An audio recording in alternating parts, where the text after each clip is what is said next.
40% of our new loans are with existing customers.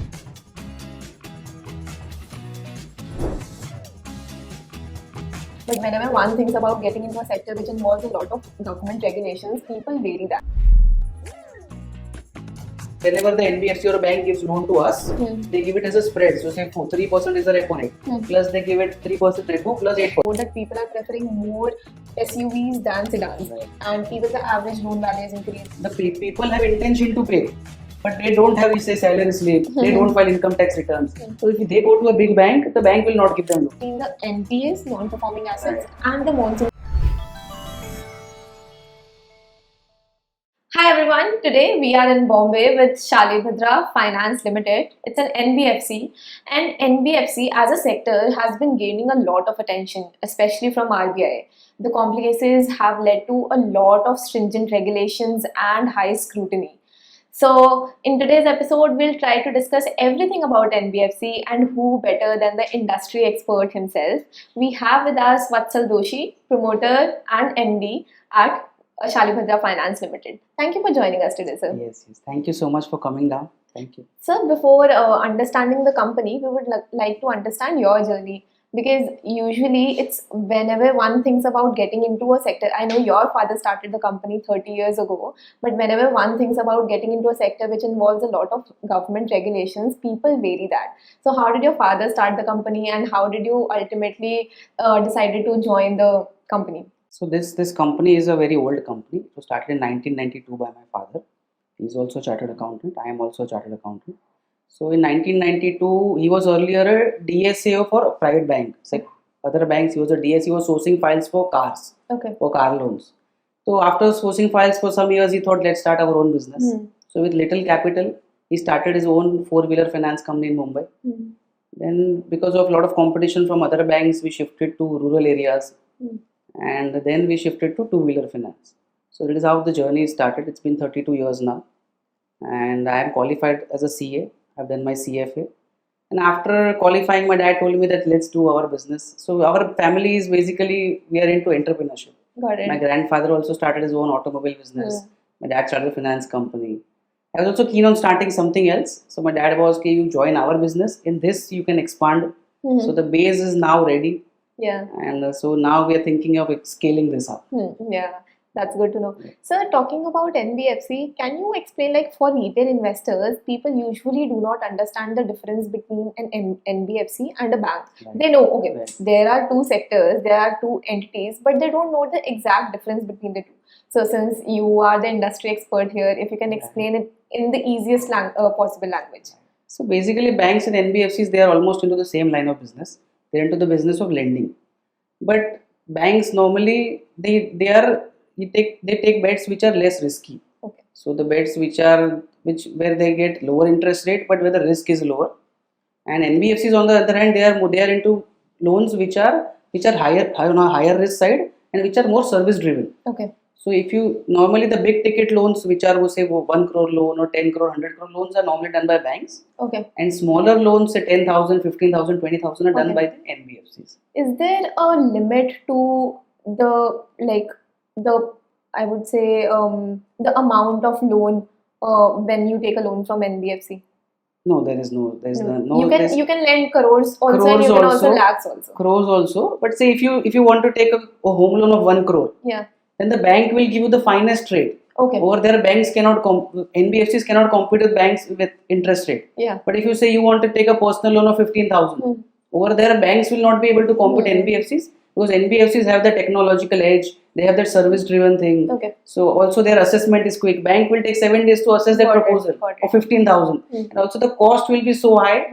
And they don't take risky bets. Right. So if you see industry also, the home loan market for say is driven, it is by the banks have monopoly over there. And if you see smaller ticket loans, if you say like consumer durables loans, TV fridge, it is dominated by NBFC. If you see gold loan 50,000, 1 lakh, it is dominated by NBFCs. So it's a trend that small ticket loans are done by NBFCs and larger ones are done by banks. Okay. So in NBFC, from what I understand, there are two categories. One is deposit accepting NBFCs, and the other one is non-deposit accepting NBFCs. Right. Which one are you? Right. We are a non-deposit taking NBFC. Okay, so for example, in banking sector, it's not like a manufacturing firm where your profit is revenue minus costs. In Right. banking sector, it's very different. It's the difference between the interest that you're earning Right. from the loans minus the interest What that you're you're earning, what you're paying on the deposits. Right, right, So if you are non-deposit accepting, where do you get the funds from to lend it further? right. We borrow If you from. can, like simplify the structure. Right, right. So we don't take public deposits. So we use our own equity, which Okay. we have raised, and also we borrow from banks and larger NBFCs. So Okay. we are a small NBFC. We borrow from larger NBFCs and from banks. Okay. Right. And do you borrow from financial institutions? Yeah, as we well? borrow from financial institutions, like we have borrowed from NAB Samruddhi. Okay. That is a subsidiary of NABARD. Okay. So all those public financial institutions which are owned by the government, they also lend. So you pay interest to them, Yeah, and we you so they have given you, let's say, the capital. Right. You are paying the interest on Right. it, and the capital that you get from them, you are lending it further to Right, small. right, Okay, right, okay. right. So we borrow it around 11-12%. Okay. We lend it around 24-25%. So that is the So spread. yeah, yeah. So that 12%. 11-12% of spread is what we earn. Okay. After that, we have to remove expenses and whatever loans that go bad. Okay.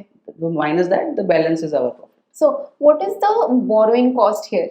Is the 12% your borrowing cost? Right, 12% is our borrowing cost. Currently, it's 12%. Mhm. Going forward, once we scale up, Mhm. the cost will come down to say 10%. So in banking sector, usually what it happens is, why am I again and again differentiating it from a bank is Bank. because people usually understand banking system better. Right. So bank में क्या होता है, you are let's say bank में RBI ने एक interest set किया, right, Right. And वही interest rate आपका सारी बैंक्स पे अप्लाई होगा, Right. Repo rate. Right. But is it same for NBFCs?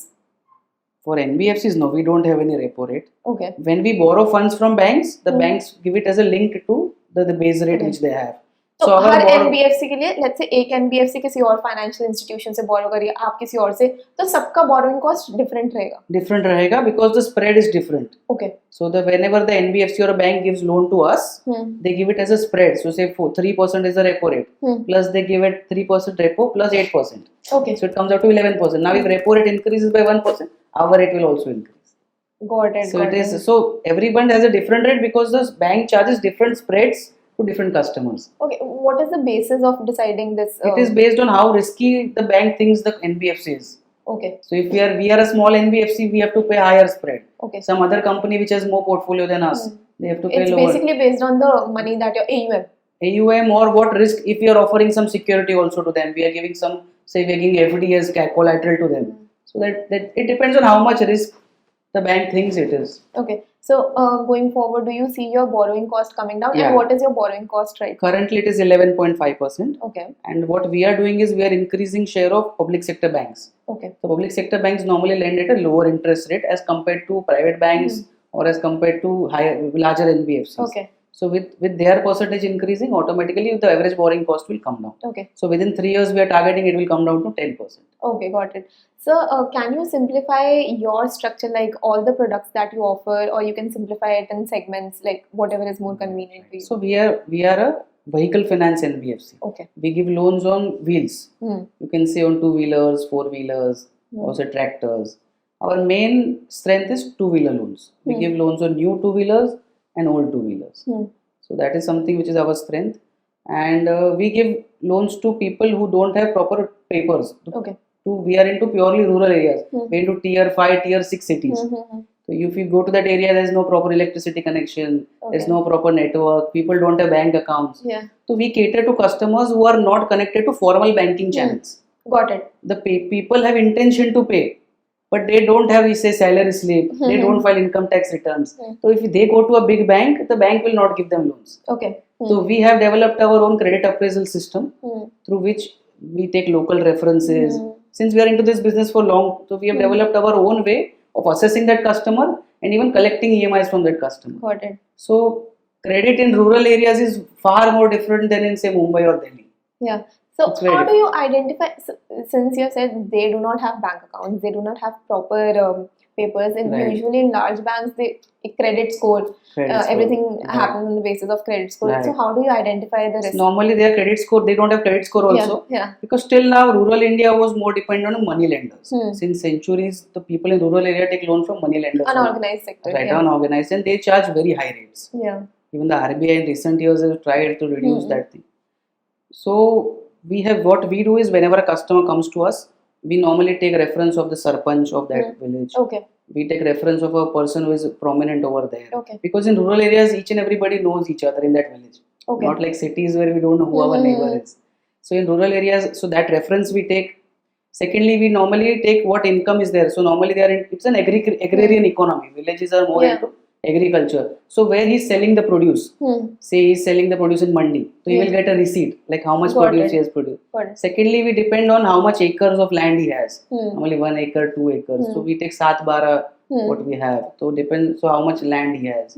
Basis that we try to understand like how much produce will be there and at what selling price he will get. So the credit history is based on, it's very personal because you are talking to everyone, talking to sarpanch, and then getting to know the history of credit history of the. Okay. So it is a very informal credit assessment system. Okay. Over there, you will not find people who have CIBIL score 750 plus, or a person who is earning salary every 10th uske account mein salary aa gaya. Those people are not there. Only the people who are working on some farm or is doing farming, or maybe is working in some construction activity. Got it. So in two-wheeler segment, what we have seen is we are a research house, and what we have seen is there's a trend called premiumization. Middle class people are preferring. There was this report that people are preferring more SUVs than sedans, and even the average loan value is increasing. Even the middle class wants to be like, okay, एक sedan लेने की जगह मैं थोड़े से और पैसे डाल के एक SUV ले लेता हूँ. Right. So have you seen that trend in two-wheeler segment? Right. That trend is there in two-wheelers also. That is the India story. Yeah. People are become more aspirational. People want to upgrade. Okay. We have seen our many customers who have taken two-wheeler with us. Now they are thinking of taking second-hand four-wheeler. Or who has taken second-hand four-wheeler is moving on to a new four-wheeler. Even in two-wheelers, if you see entry-level bikes have reduced, their share has reduced. And premium bikes are moving on.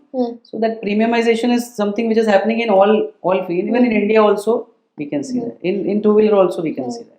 So this trend has emerged recently only, right? And you have been working in the industry for like last 7-8 years.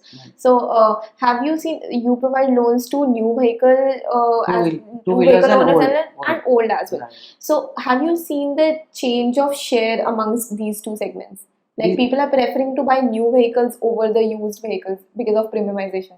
Yes, because of premiumization, in new two-wheelers, the higher premium, the vehicles which are costlier are getting sold more. Yeah. So that trend is also in the used two-wheelers also. In used two-wheelers also, the vehicles which are costly, which are more premium, those vehicles are getting sold. Okay. So in both on the basis segments, of cost only. Yeah, in both the segments, we can see that premium bikes are getting more demand as compared to the entry-level bikes. So in two-wheeler segment, have you seen any EV trend, like change in preference? There are people who are preferring electric vehicle, but the technology is still nascent. You can say there is not much charging infrastructure in India, and you can find some infrastructure in cities, but in rural areas there is not much infrastructure till now.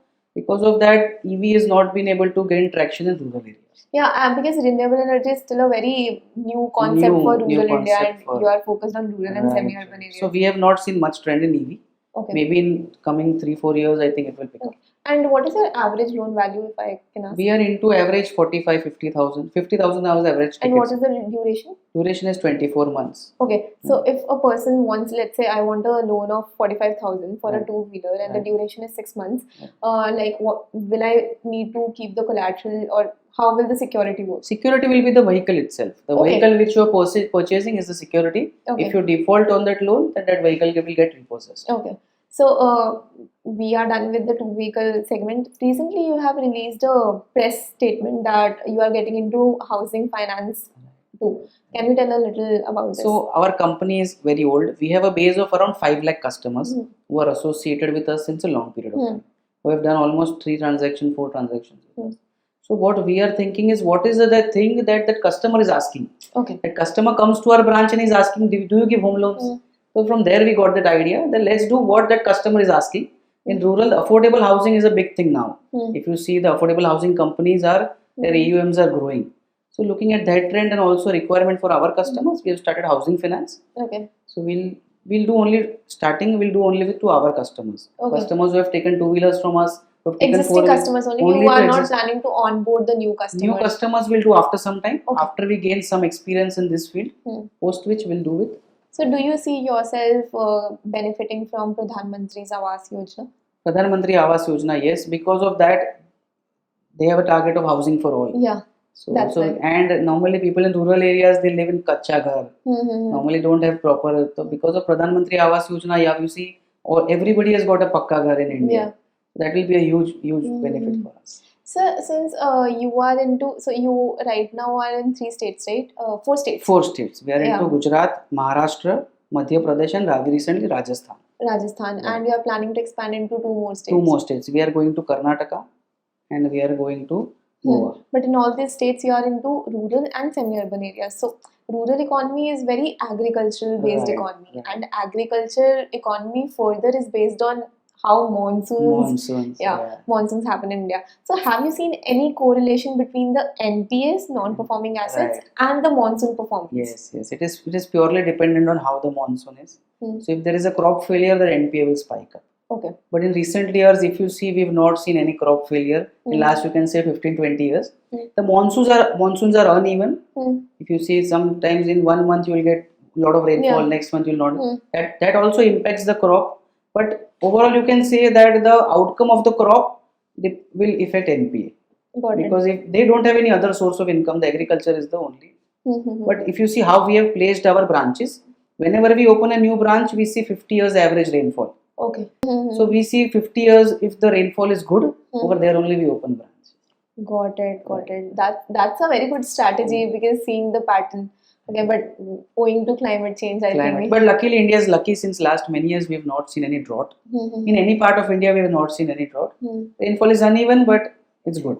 So, if I talk about numbers, your NPAs have reduced from 1.69% last year to 0.8% this year. So, what has been the key strategy? So, in COVID, we faced a lot of challenges. So, in COVID, we revamped our collection strategy. We increased the number of people in collection. We did a tie-up with repo agencies, our third-party agencies. So, we were prepared for the worst in COVID. And that experience helped post-COVID. So, when after the COVID was gone, situation normalized, we continued with the strategy of with higher number of people in collection. So because of that, NPA has come down. We've done a lot of push in collections recently. So do you evergreen your loans? No, nothing like that. We don't restructure our loans. We don't give any moratorium. Yeah. In COVID also, it was very few people who had taken moratorium. We don't do restructuring or evergreening or moratorium. These are very small loans. And the person on the opposite side doesn't understand also what terms we are speaking. True. So we don't indulge in all these things. Okay. So what are your expansion plans right now? So, for example, I'll give you an example. You are saying that you want to expand into, let's say, Goa and Telangana. That are your current plans, right? So, let me give you an example. Let's say there are already regional banks in Goa and Telangana. Right. How will you differentiate yourself from the already existing banks? Regional banks is a very trust-based business, right? So if people in Punjab are trusting their local bank, they would trust them only. So why would they go for a new bank? Right. So what makes you different? Right. So if you see, the Indian credit market is a very big market. It's a 140 crore people and banks are less than, you can say, 10,000 banks and NBFCs are there. So it's a huge market. There is place for everybody. So that is one thing. Secondly, our business is more service-driven business. It is, the customer is ready to pay more amount. He is not concerned with what rate you are charging. Okay. He wants the loan quick and he wants good service. So that is our thing. We are a service-driven business. All our employees are from rural areas. They are well versed with the local population. So that is the key. And because of that service only, we have seen a lot of repeat customers with us. 40% of our new loans are with existing customers. So there is a level of customer satisfaction which they are gaining. And because of that, we see repeat customers. And also what we do is we do business in only adjoining districts. Like if we have business from here, if I am sitting in Mumbai, I will not go directly to Punjab. to open a new branch. Got it. We have reached till border of Maharashtra, then we are going to Goa. We have reached till border of Gujarat, then we are going to Rajasthan. So it's very strategic. Strategic. So what happens is the resources of that adjoining district will help in the new branch. Got it. So normally the language is similar. Even you can see the repayment practices are similar. Even the dealers know each other. The dealer over here, Cross culture. right? The dealer will give a reference that Shalibhadra Finance is going to do good business at our counter. Got it. You also start over there. That is something which helps. Got it. Got it. Next question was flexible support system. You asked me. Flexible repayment system. Yeah. So Shalibhadra has flexible repayment system and customer service support system. So Right. how does this model work? If you can explain. So what we have done is we have developed our collection system in a way which suits the rural customer. Okay. So rural customer gets income every 3 months, 4 months or 6 months whenever the crop produces come. Okay. So what we have done, we have got installments which come every 3 months. Okay. You take a loan, you have to pay installment every 3rd month. Got Or it. every 6th month you have to pay the installment. Because he is not a person who is working in some office and he gets salary every 7th of Got the it. month. Got it. So every 6 months he has to come and pay installment. That is what we have aligned our products based on customer's cash flow, Got it. based on his cash flow. And secondly, what we have done is the rural economy is more cash economy till now. Even after UPI coming, it's more of a cash economy only. So what we have done is instead of what banks do, they deduct EMI from the customer's bank account. So we don't follow that system. We have our own system where we have tie-up with district cooperative banks, and those district cooperative banks, they collect EMI on our behalf. So customer has to go into that bank and pay that EMI in cash. Okay. So you have current AUM of 135 crores. What Right. was the AUM when you joined the company? And okay, you can take this Yeah. question first. Yeah. So when I joined the company, it was around 50 crores. That's what. Currently we are at 135. In next 3 years, we are targeting 275 crores. That's a CAGR of 26%. So how do you plan on doing it? So what we are doing is that we have got 2-level strategy. What we are doing is we are increasing new products. Okay. Like we told housing. Housing is one thing. Secondly, we are going into salaried personal loan. So in our existing branches, we'll introduce new products. Secondly, we are expanding branches. Okay. Currently, we have 50 branches. We are targeting to reach 100 branches in 3 years. So so your company works very different from the industry because usually it's a renting thing, right? Right, But you have your own branches everywhere. Why is it that? Right. So what happens is it brings stability to our company. Okay. So all our offices, 50 branch offices, even this head office is owned by the company, which is not the case. Okay. Normally banks rent the premises. So whenever you own it, it gives strength to your balance sheet. How do you, since you are an NBFC, how do you grow in this sector? Because right now, commercial banks are just 90 in India, 91 to be precise, and NBFCs are more than 9,000. So there's a lot of competition involved, and RBI is introducing new regulations every day. So how do you differentiate yourself and how do you survive in this environment? If you look, I'll give an example. If you go to Nasik district, there's headquarters in Nasik.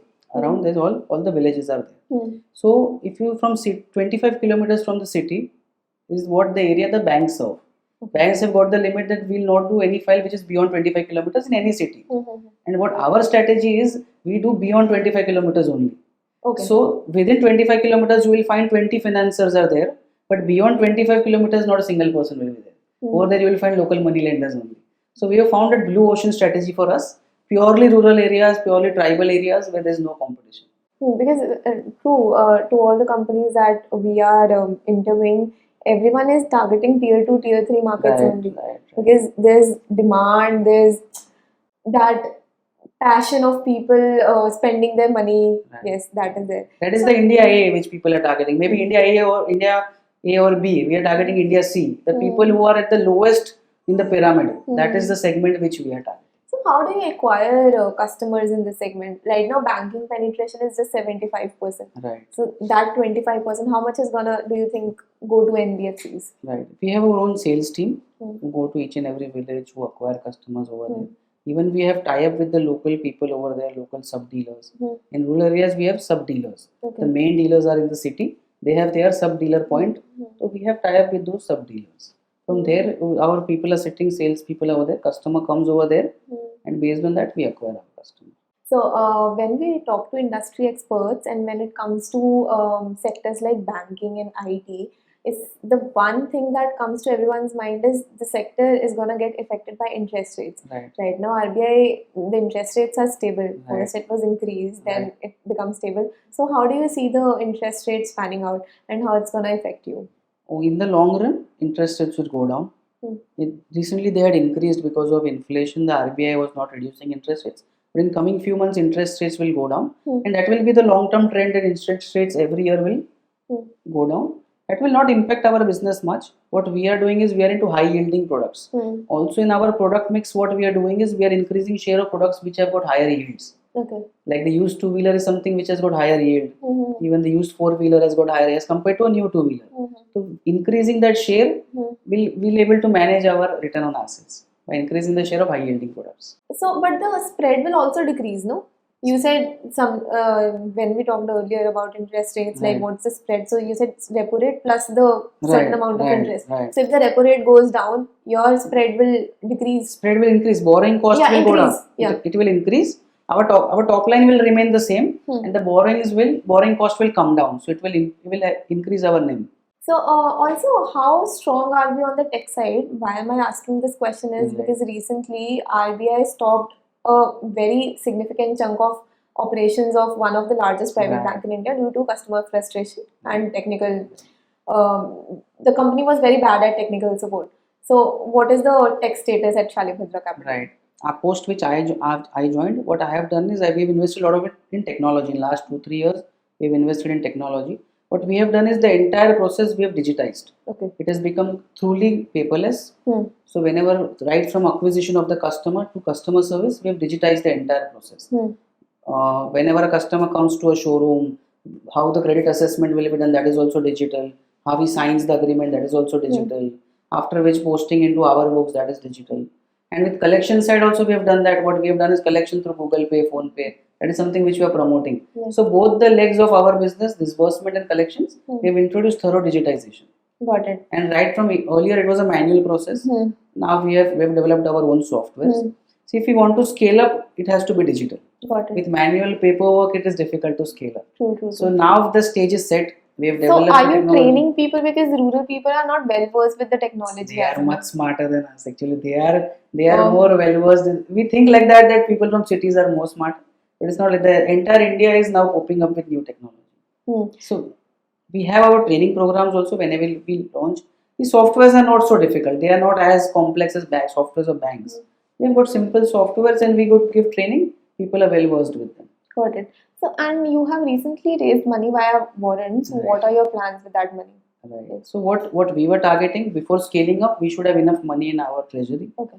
So we have raised around 26 crores recently, and we are planning to deploy that money. Since we are going into housing, we are increasing our AUM. So because of that, we have raised that money. So Also, you we raised are that money to lend it further. lend it further. Like Also, rather than raising it from financial institutions or Right. mutual funds, you have Right. raised it via warrants. we have raised it via warrants. Also, we are looking for some acquisition opportunity. Okay. If we can grow organically, but if we find some finance company, so for that also we have raised that money. If we find some opportunity to do that today, we cannot go and raise money and then wait that till the time opportunity will go away. So we have raised that money. If we find some opportunity, we'll acquire some company. So whenever we talk about growth in this sector, do you think that organic growth is better than inorganic growth?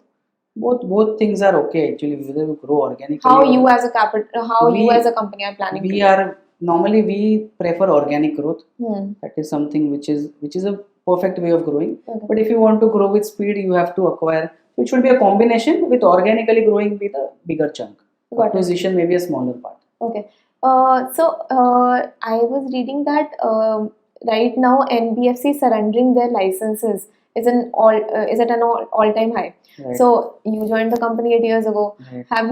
Do you think that starting an NBFC when your father started or when Right. you joined the company was way easier than what it is today? Yes. It was much easier then. Now RBI has become very stringent. And what you told about surrendering of licenses, what happened because of that COVID area, because of COVID, many people who didn't have time-tested business models, who didn't have proper systems in place, they were the people who suffered. Now what has happened is there's consolidation in the market. So whatever players are left now are the people who have good systems in place, who have good balance sheet. So now if you see the NBFCs which are left will do good growth. Recently, we interviewed another NBFC company, and we asked that question that does he think that EMI is still a bubble in India, because every product in India is bought on EMI these days. Right. So, what are your views on it? Recently, we have seen that the household debt has increased in India. Hmm. But if you see the trends all over the world, India is still very behind as compared to, you can say, household debt in US or in China. So I don't think till now we have reached that level where there is a bubble in debt. Are people able to pay their loans? Yes, people are. If you see, there is an increase in the household income in India. Overall, there is an increase in household income because of which they are spending. Got it. Right. So as of now, there is no question of any bubble or something like that. Okay, when we talked about raising money, you said that you often raise money from, let's say, large NBFC. So, what is the difference between you and large NBFC? Small and what is the difference between a micro NBFC and large NBFC? So, smaller NBFCs are, you can say, they are more specialized. They have a particular niche. Okay. Like we are into two-wheeler. We know only about two-wheeler. If you would ask me what is gold loan, then we don't know. So if you go to some other smaller NBFCs, they have some that other specialization. And larger NBFCs, they all have all the products in their kit. So that is something which separates. Also, smaller NBFCs are ones which borrow from larger NBFCs, and larger NBFCs borrow from banks. So that is like, you can say, a manufacturer sells to wholesaler, wholesaler sells to retailer. It's a right. So retailer will have very less products. Wholesaler will have larger products. Manufacturers all products. Got it. So since you will be carrying your father's legacy and your sister will be carrying father's legacy, what is your vision for the company for, let's say, next 10 years? Where do you want to see the company? Okay. So if everything goes right, we are targeting to become a small finance bank, then a universal bank. That will be a very long journey to become a universal bank. But in the next 10 years, we are targeting that we can reach small finance bank. By growing, you can say 30-40% every year, we can reach the target of small finance. How much AUM are you targeting, let's say, in next 10 years?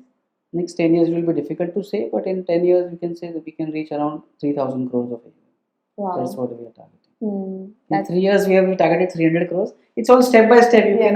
You cannot predict so much of future, but we have targeted 275 crores AUM in 3 years. So, what has been your key learnings from your father? Okay. There's been a lot of key learnings. It is him only, his footsteps which I am following. Still, he is only the person who is running this entire company. What I have learned is to work hard. That is what. Second is the trust of the customer. What he has told me is that you should never lose the trust of the customer. And in banking especially, it's all based on trust and loyalty. Right. Whenever you go, the customer should be happy. The satisfaction should be at the highest level. So that is a culture in our company. If you go to any of our branches, any of the person you meet, customer service is our top priority. So you are a CA and a CFA. So how does your team look like at Shalibhadra Capital? Right. We are actually very lucky to have a very good team. There are people who are associated with us, you can say 20 years, 25 years. Now, second generation of the employees have also joined. So in that way, we have got a core team of 25 people who have remained constant for years. Wow. Right. So the retention rate is very high. Yeah. So we have got a very low attrition rate. Very few people leave our company. So it's like a small family which we have. Right now, how many employees do you have? We have around 170 employees. Okay. Currently 170 employees. And even if you see our branch managers, they have got you can say 6-7 years of experience in our company. Almost all branch managers. Some of them are even older. They've got 10 years, 15 years experience. So why don't you go into DSA model? And if you can explain DSA, direct selling agents model? Right. DSA model is normally, our business is more service driven business. Okay. In service driven business, DSA models are they don't, and also for small ticket loans, DSA models don't work. Okay. DSA models are normally for larger ticket loans, say 50 lakhs working capital loan or 2 crore housing loan. Those are the products where you say small ticket loans normally are sourced by the NBFC itself. So in NBFC, there's a lot of risk involved. For example, let's say a large NBFC, so let's say hypothetical situation in economy goes down and the larger banks or larger financial institutions are not willing to lend their money to you. So how do you source the capital then? It's nothing like that. We have been in this business for long. We have relationship with all lenders. Do you have a diversified portfolio in that sense? Yes, we have. That's what I told you. We have got private sector banks, we have got public sector banks, we have got NBFCs. We have already taken a lot of loans from them in last few, and we repay all our loans on time. not a Okay. single day of delay. In COVID also, Mm. we have not taken any moratorium. We have paid all our installments on Mm. time. So we have got very good relationship with all the banks. Mm. Recently, SBI sanctioned 25 crore limit to us. Okay. So being a so smaller company, they have showed confidence in us. Mm. Even Bank of Baroda has showed confidence. Mm. So we have got all these banks Mm. which support us. So if you see, there is no problem on borrowing side. Got it. Whatever effort you have to put is on lending side. Hmm. Jitna paisa, whatever you want is available in the market. Got You it. should have that ability, that systems, that people who are able to पैसा lend. Available है, बस उसको convert करना is your responsibility. ठीक है, got it. ठीक है, thank you for joining us today. It was lovely talking to you. Same. Thank you so much.